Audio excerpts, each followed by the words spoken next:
salut dans le nom puissant de notre Seigneur, notre Sauveur Jésus-Christ. Nous sommes aujourd'hui le 31 décembre de l'année 2023. Et c'est un jour de gloire, parce que Dieu qui a été avec nous au début de l'année, qui est Alpha, il a été avec nous au cours de l'année, et voici lui qui est Oméga, il est à nous, avec nous à la fin de cette année 2023. Comment ne pas lui rendre grâce? Et le Seigneur, pour ce dernier partage de la parole en communauté, aujourd'hui, dans cette année 2023, nous a mis à cœur de méditer sur un texte que beaucoup d'entre vous connaissent, qui se trouve dans les évangiles et en particulier dans Luc 17. Et nous allons lire du verset 11 au verset 19. Je lis dans le nom puissant de notre Seigneur, notre Sauveur Jésus-Christ, dans la version Louis II. Il est écrit, verset 11. Jésus se rendant à Jérusalem, passait entre la Samarie et la Galilée. Comme il entrait dans un village, 10 lépreux vinrent à sa rencontre. Se tenant à distance, ils élevèrent la voix et dirent, Jésus, Maître, aie pitié de nous. Verset 14, dès qu'il les eut vus, il leur dit, allez vous montrer au sacrificateur. Et pendant qu'ils y allaient, il arriva qu'ils furent guéris. Verset 15, l'un d'eux, se voyant guéri, revint sur ses pas, glorifiant Dieu à haute voix. Il tomba sur sa face aux pieds de Jésus et lui rendit grâce. C'était un Samaritain. Verset 17, Jésus prenant la parole dit, les 10 n'ont-ils pas été guéris et les 9 autres, où sont-ils? Verset 18, ne s'est-il trouvé que 7 étrangers pour revenir et donner gloire à Dieu? Verset 19, puis il lui dit, lève-toi, ta foi t'a sauvé. Au nom puissant de Jésus. Amen.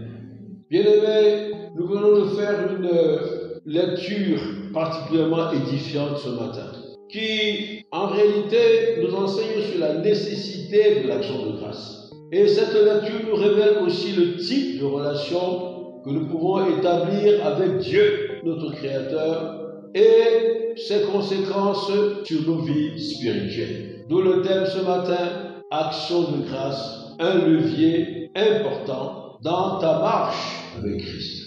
Bien aimé, ce thème, nous allons l'aborder en 3 volets. D'abord, nous allons regarder au plus près ce qui nous est dit dans ce texte, dans ce récit, et examiner une chose importante, le niveau de foi des 10 lépreux. Oui, bien aimé, cette histoire est souvent vue simplement dans son aspect miracle, qui est important, parce que le miracle que Jésus fait ici est encore le témoignage de l'amour de Dieu, sa miséricorde et sa bonté. Et nous devons lui rendre grâce pour cela. Et devons le célébrer et le glorifier pour cela. Mais il y a une autre dimension qui est importante. C'est la dimension de l'attitude des personnes, des acteurs principaux également dans ce récit, les 10 lépreux. Il est bon de regarder, d'analyser l'attitude et d'analyser leur niveau de foi, sans lequel le miracle n'aurait pas pu prendre corps. Donc, le premier volet consistera à examiner le niveau de foi des 10 lépreux. Et puis, dans un deuxième temps, nous allons voir la nécessité et la portée de l'action de grâce. Pourquoi est-ce que l'action de grâce est nécessaire et en quoi est-elle importante? En quoi a-t-elle une importance dans notre propre vie, notre vie spirituelle? Et en troisième lieu, nous allons tirer sous la conduite du Saint-Esprit les leçons et les enseignements pour ce jour glorieux du 31 décembre 2023. Bien-aimés, nous avons dit que l'action de grâce est un levier important dans ta marche avec Christ.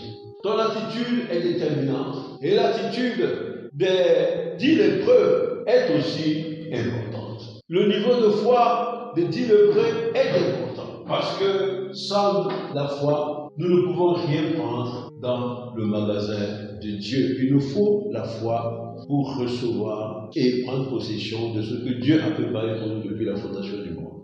Et quand nous jetons notre regard sur cet aspect, nous faisons un constat. C'est que, en réalité, les 10 lépreux dont il est question ici ont montré tous qu'ils avaient foi en Jésus-Christ. Nous le voyons dans leur confession.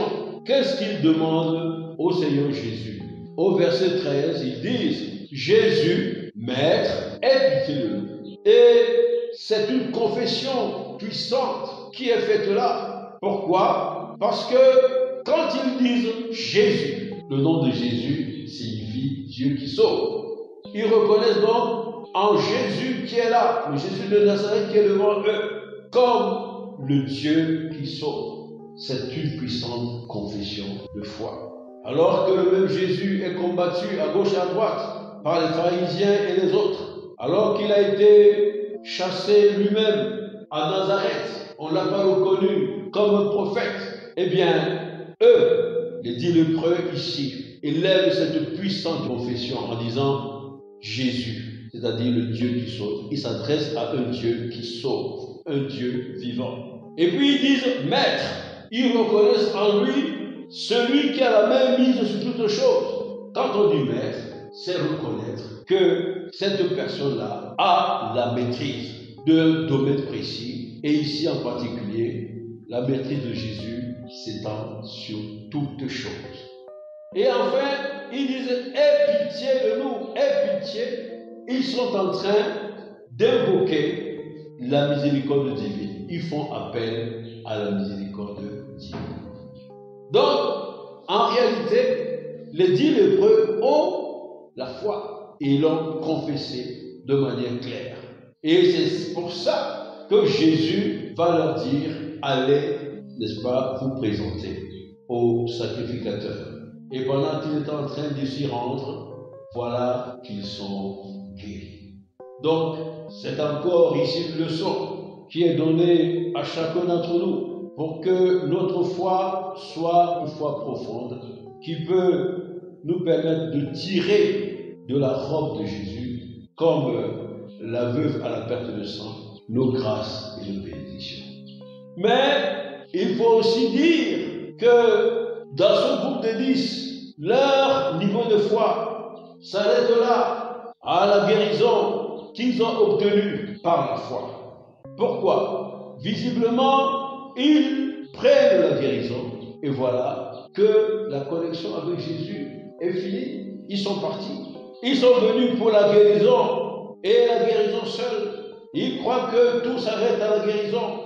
Leur foi s'est arrêtée là. Et il est ici question de regarder la cartographie spirituelle du monde chrétien aujourd'hui. Il faut faire l'analogie avec l'attitude de beaucoup de chrétiens aujourd'hui qui recherchent la main de Dieu et n'honorent le cœur de Dieu. Ils cherchent du travail, ils cherchent des enfants, ils cherchent l'élévation, ils cherchent toutes sortes de choses, mais ils ne cherchent jamais à entrer dans l'intimité constante et permanente avec Dieu.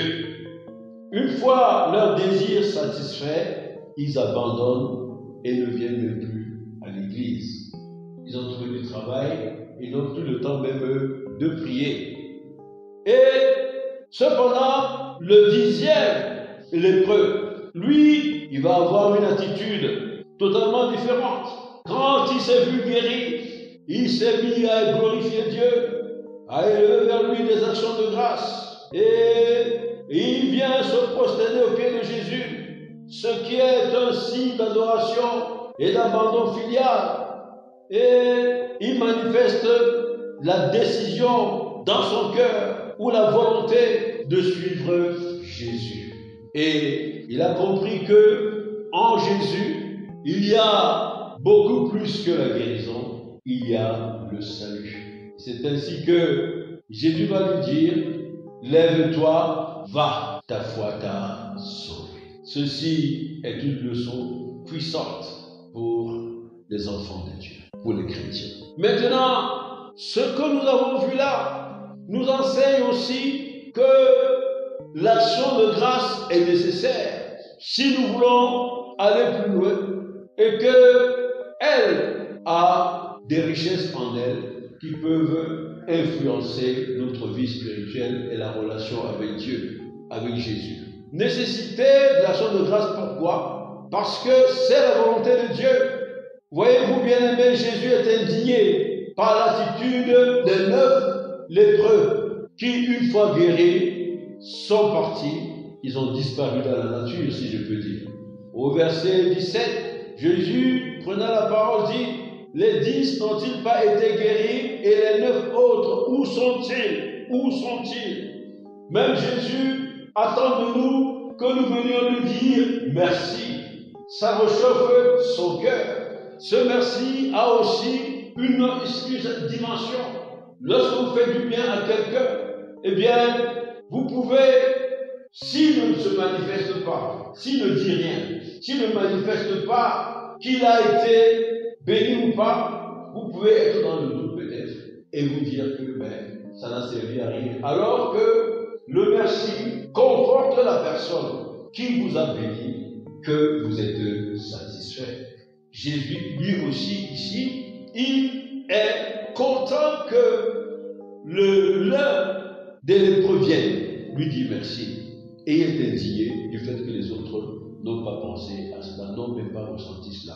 Et dans Éphésiens 5, verset 20, nous voyons encore la volonté, que ceci est la volonté de Dieu, l'action de grâce. Il est dit: rendez continuellement grâce en toutes choses à Dieu, le Père, au nom de notre Seigneur Jésus-Christ. Rendez continuellement, pas de temps en temps, mais continuellement grâce en toutes choses. Rien ne doit être exclu. Il n'y a pas de petites choses que Dieu fait dans votre vie. Toute chose qu'il fait est bonne et toute chose qu'il fait est importante. Et cet esprit ici nous invite par la plume de Paul à rendre continuellement grâce en toutes choses à Dieu, le Père, au nom de notre Seigneur et Sauveur Jésus-Christ, qui est le canal par lequel nous recevons les bénédictions. Et dans 1 Thessaloniciens 5, verset 18, il est dit: rendez grâce en toutes choses, car c'est à votre égard la volonté de Dieu en Jésus-Christ. Nous avons dit tout à l'heure qu'il est important d'avoir un cœur disposé aux actions permanentes de grâce, parce que c'est la volonté de Dieu. Et 1 Thessaloniciens 5, verset 18 que je viens de lire, le confirme à merveille. Nécessité aussi est porteur de l'action de grâce, en ce que c'est un puissant acte de foi. Lorsque vous rendez grâce, bien-aimés, vous êtes en train de reconnaître que Dieu existe et qu'il est le dispensateur et le pourvoyeur de toutes bonnes choses dans ta vie. Oui, tu reconnais d'abord que Dieu existe et que tout ce qui est bon dans ta vie vient de qui? De lui et de lui seul, qui n'a pour nous que des projets de paix et de bonheur et non des projets de malheur pour nous assurer un avenir et une espérance dans le Christ Jésus. Et Jacques 1, verset 17 nous dit: toute grâce excellente et tout don parfait descendent du Père des Lumières, chez lequel il n'y a ni changement, ni ombre de variation. Donc, toutes les bénédictions, toutes les choses merveilleuses dont Dieu nous gratifie viennent de lui seul, le Père, le Créateur du ciel et de la terre, Dieu bon, Dieu miséricordieux, Dieu amour. Et une chose importante aussi, pour relever l'importance des actions de grâce, c'est que ces actions de grâce continuelles que vous faites et vous adressez au Père, vous êtes entrés à demeurer dans la présence continuelle et dans l'intimité avec Dieu. Chaque fois, lorsque vous marchez, lorsque vous êtes touché, lorsque vous travaillez, vous constatez que Dieu a fait quelque chose dans votre vie. Rendez-lui grâce. En réalité, vous êtes en train de rechercher sa face et vous êtes dans la présence et l'intimité avec lui. Quel bonheur! Et enfin, bien aimés, vous vous souvenez de ce qui nous est dit dans Apocalypse 12, verset 11. Il est dit: ils l'ont vaincu qui? Ils ont vaincu le diable, à cause du sang de l'agneau et à cause de la parole de leur témoignage. Ils ont vaincu le diable à cause du sang de l'agneau et à cause de la parole de leur témoignage. Oui, bien-aimés, nos témoignages, qui sont des actions de grâce, humilient Satan. Alors, quand nous avons dit cela, quelles sont les leçons et enseignements pour nous en ce 31 décembre 2023? Eh bien aimés, si nous sommes des chrétiens qui veulent aller loin avec Dieu, si nous sommes des chrétiens qui veulent aller loin avec Jésus-Christ, ne soyons pas ingrats. Ne soyons pas ingrats. Sachons reconnaître la moindre chose que Dieu fait dans nos vies et sachons lui dire merci. Ce merci réchauffe la relation que tu entretiens avec lui. Ce merci réchauffe la relation que tu entretiens avec lui. Nous devons reconnaître que les bienfaits de Dieu sont incommensurables dans nos vies. Nous devons rendre grâce à Dieu pour tout ce qu'il a fait pour nous en 2023. Voilà, bien-aimés, l'importance de rendre grâce à Dieu. Nous ne devons pas le faire de manière mécanique, mais nous devons comprendre la profondeur de ce que c'est. L'action de grâce continuelle est un puissant levier dans ta marche avec Jésus-Christ.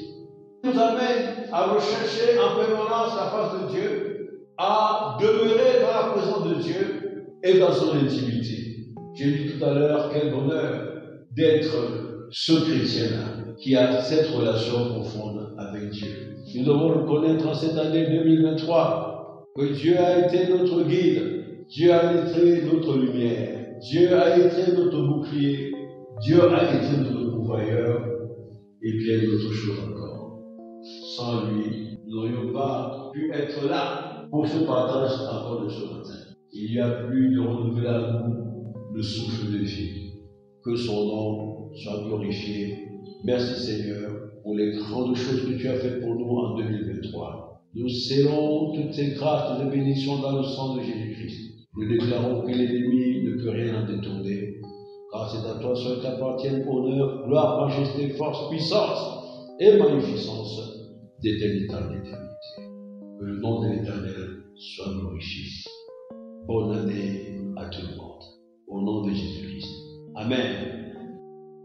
Bien-aimés, nous espérons que vous avez été bénis. Pour toutes questions et sujets de prière, bien vouloir nous contacter sur nos différentes plateformes. Nous avons reçu gratuitement et nous partageons gratuitement, selon l'instruction du Seigneur. Matthieu 10, verset 8. Que le nom de l'Éternel soit glorifié. Soyez bénis au nom puissant de Jésus-Christ. Amen.